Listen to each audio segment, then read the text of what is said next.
اور یہ عقیدہ تقریباً ہر مذہب میں موجود ہے۔ وہ کرموں کا پھل، سزا، جزا، جنت، دوزخ، ان سب کو مانتے تھے کہ انسان اگر اچھے کرم کرے گا تو اس کو اچھا پھل ملے گا، اگر وہ نیک کام کرے گا تو اس کو جزا ملے گی، اگر وہ برے کام کرے گا تو اس کو سزا ملے گی۔ ان تمام چیزوں کو بھرت نارائن جی مانتے تھے۔ ان کو یقین تھا کہ سب انسان ایک ہی مہا آتما سے جڑے ہوئے ہیں، جس نے ان کو مٹی کا جسم دیا ہے۔ جسم اور روح کی تقدیس انسان کی تہذیب ہے، جسے شیطان مٹانا چاہتا ہے۔ تو بھرت نارائن جی کو یہ یقین تھا کہ تمام انسان، جتنے بھی انسان ہیں، سبھی کیا ہے، ایک ہی مہاتما سے جڑے ہوئے ہیں۔ ایک ہی مہاتما یعنی ایک ہی عظیم روح، یعنی ایک ہی اللہ سے تمام انسان جڑے ہوئے ہیں، جس نے انسانوں کو مٹی کا جسم دیا ہے۔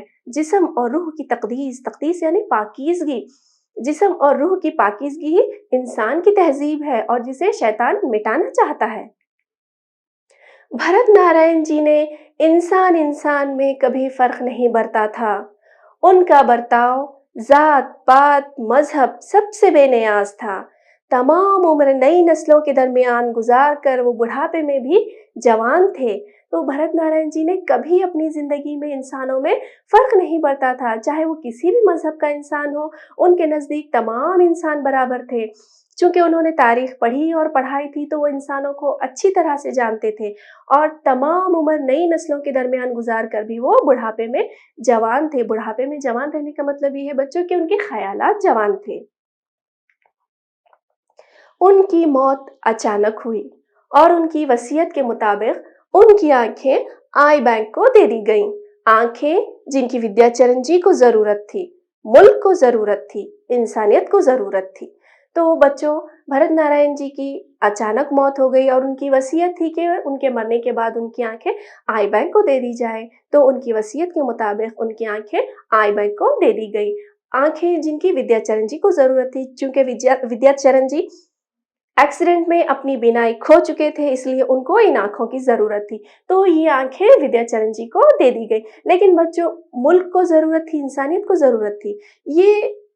یہاں پر ملک اور انسانیت کو کیوں ضرورت تھی ان آنکھوں کی؟ کیونکہ بینائی تو ودیا چرن جی کی گئی تھی۔ ملک اور انسانیت کو کیوں ضرورت تھی؟ تو بچوں، یہاں پر افسانہ نگار نے یہ بات بتانے کی کوشش کی ہے کہ ملک کا جو رہنما ہوتا ہے وہ صرف اپنی ہی ذات کے لیے فائدہ مند نہیں ہوتا، بلکہ اس کی ذات سے تمام ملک کو اور انسانیت کو فائدہ پہنچتا ہے، چونکہ جو قاعدے قانون جو وہ بناتا ہے وہ ملک کی ترقی کے لیے ہوتے ہیں اور انسانیت کی ترقی کے لیے ہوتے ہیں۔ تو اسی کے ساتھ یہاں پر ایک سوال ہے بچوں آپ کے لیے، پرنسپل صاحب کے عقائد کیا تھے؟ پرنسپل بھرت نارائن جی کے عقائد یہ تھے کہ انسان جنت سے نکالے ہوئے آدم کی اولاد ہے۔ یہ عقیدہ تقریباً ہر مذہب میں کسی نہ کسی شکل میں موجود ہے۔ کرموں کا پھل، جزا اور سزا، جنت اور دوزخ بھرت نارائن جی سب کو مانتے تھے۔ ان کو یقین تھا کہ انسان ایک ہی مہا آتما سے جڑے ہوئے ہیں، جس نے ان کو مٹی کا جسم دیا ہے۔ جسم اور روح کی تقدیس انسان کی تہذیب ہے، جسے شیطان مٹانا چاہتا ہے۔ ودیا چرن جی کٹر بنیاد پرست سیاستدان تھے۔ جہاں تقریر کرتے ایک سلگتی ہوئی چنگاری چھوڑ جایا کرتے تھے، جو دھیرے دھیرے شعلہ بن جاتی اور شہر کو کچھ دن کے لیے وحشت اور درندگی کے دور کی طرف لے جا کر نفرت کا دریا بن جاتی، اور آگ گھر گھر بھڑکتی اور انسان کو بھسم کرنے اور لوٹنے پر آمادہ ہو جاتا۔ تو ودیا چرن جی ایک کٹر، ایک تنگ نظر بنیاد پرست سیاستدان تھے۔ جہاں بھی وہ تقریر کرتے تھے ایک سلگتی ہوئی چنگاری وہ چھوڑ جایا کرتے تھے، وہ جو دھیرے دھیرے شعلہ بن جاتی اور شہر کچھ دنوں کے لیے وحشت اور درندگی کی دور کی طرف چلا جاتا، اور آگ گھر گھر بھڑکتی اور انسان کو بھسم کر دینے یعنی جلا دینے، مار دینے، تباہ و برباد کرنے پر کیا ہے، انسان آمادہ ہو جاتا۔ بھارت کا یہ حال دیکھ کر آسمانوں کی پاک روحیں کتنی بے کل ہوتی ہوں گی، جب زمین پر پاپی روحیں بھی خوفزدہ ہو جاتی اور توبہ کرنے لگتی۔ تو نہ صرف زمین کی پاپی روحیں، جب زمین کی پاپی روحوں کی یہ حالت ہے کہ بھارت کا یہ حال دیکھ کر آسمانوں پر جو پاک روحیں رہتی ہیں وہ کتنی بےکل اور بے چین ہو جاتی ہوں گی۔ تو اسی کے ساتھ یہاں پر ہم مشقی سرگرمی کریں گے بچوں۔ کیا آپ لوگ تیار ہیں؟ بالکل ٹھیک ہے۔ تو آپ کے لیے یہاں پر سوال ہے، مندرجہ ذیل الفاظ کو جملوں میں استعمال کیجیے۔ تو آپ کو یہاں پر چند الفاظ دیے جائیں گے جنہیں آپ کو جملوں میں استعمال کرنا ہے۔ تو دیکھتے ہیں سب سے پہلا لفظ کون سا ہے؟ سب سے پہلا لفظ ہے عقیدہ۔ تو عقیدے کا جملہ کیا بنائیں گے بچوں؟ بھرت نارائن جی کا عقیدہ تھا کہ انسان جنت سے نکالے ہوئے آدم کی اولاد ہے۔ بالکل ٹھیک۔ دوسرا لفظ ہے بچوں کھنڈروں۔ تو کھنڈروں کا کیا جملہ ہونا چاہیے بتائیے؟ بالکل صحیح، قدیم عمارتیں کھنڈروں میں تبدیل ہو رہی ہیں۔ اس کے بعد تیسرا لفظ ہے درشٹی۔ تو درشٹی کا کیا جملہ بنائیں گے؟ ہر انسان دنیا کو اپنی درشٹی سے دیکھتا ہے۔ وحشت۔ تو وحشت کا جملہ کیا بنائیں گے؟ چوری پکڑے جانے پر چور کے چہرے پر وحشت برستی ہے۔ اس کے بعد ہے وصیت۔ تو وصیت کا جملہ بنائیے۔ بھرت نارائن جی کی وصیت تھی کہ ان کی آنکھیں آئی بینک کو دے دی جائیں۔ اسی کے ساتھ دوسری سرگرمی ہے بچوں آپ کے لیے، مندرجہ ذیل سوالات کے جوابات دیجیے۔ یہاں پر آپ کو کچھ سوالات پوچھے جائیں گے جن کے آپ کو جواب دینے ہیں۔ تو دیکھتے ہیں، سب سے پہلا سوال ہے، آنکھیں کس نے دان کی تھیں؟ بتائیے۔ بالکل ٹھیک، آنکھیں اسکول پرنسپل بھرت نارائن جی نے دان کی تھیں۔ کون سا عقیدہ ہر مذہب میں موجود ہے؟ تو اس کا جواب کرموں کا پھل، جنت اور دوزخ، سزا اور جزا، یہ عقیدہ ہر مذہب میں موجود ہے۔ میں جن لوگوں نے بھی یہ جواب دیا ہے بالکل صحیح جواب ہے۔ پرنسپل صاحب کی وصیت کے مطابق آنکھیں کس کو دے دی گئیں؟ پرنسپل کی وصیت کے مطابق ان کی آنکھیں آئی بینک کو دے دی گئیں۔ دوسرا سوال ہے، کس کی تقدیس انسان کی تہذیب ہے؟ بتائیے، سوچئے، کچھ لمحوں کا وقت آپ کے پاس ہے یہاں پر۔ دیکھیے، جسم اور روح کی تقدیس انسان کی تہذیب ہے۔ تو بچوں یہاں پر آپ لوگوں کے لیے گھر کا کام بھی ہے۔ دیکھتے ہیں، مندرجہ ذیل سوالات کے جوابات لکھ کر اپنے اردو معلم یا معلمہ کو دکھائیے۔ تو یہاں پر آپ کو کچھ سوالات دیے جائیں گے جنہیں آپ کو لکھ کر اپنے اردو معلم یا معلمہ کو دکھانا ہے۔ تو سب سے پہلا سوال ہے، پرنسپل بھرت نارائن جی کی ساری زندگی کس کام میں گزری؟ دوسرا سوال ہے، ودیا چرن جی کون تھے اور ان کا کارنامہ کیا تھا؟ تیسرا سوال ہے، پرنسپل صاحب کے عقائد کیا تھے؟ تو ان تینوں ہی سوالات کے جوابات آپ کو اپنی بیاض میں لکھ کر ان کے جوابات اپنے محترم اردو معلم یا معلمہ کو دکھانا ہے۔ کریں گے نا آپ لوگ یہ؟ بالکل ٹھیک ہے۔ اچھا، تو بچوں آج کی اس کلاس کا یہیں اختتام ہوتا ہے۔ اگلی کلاس میں ہم افسانہ درشٹی کا بقایا حصہ پڑھیں گے۔ آپ اس افسانے کو اچھی طرح پڑھ لیں، کیونکہ آج پڑھائے ہوئے سبق سے متعلق آپ کو اگلی کلاس میں سوالات پوچھے جائیں گے۔ تو عزیز طلباء و طالبات، تب تک کے لیے مجھے دیں اجازت۔ انشاءاللہ اگلی کلاس میں پھر ملاقات ہوگی۔ تو تب تک کے لیے اللہ حافظ۔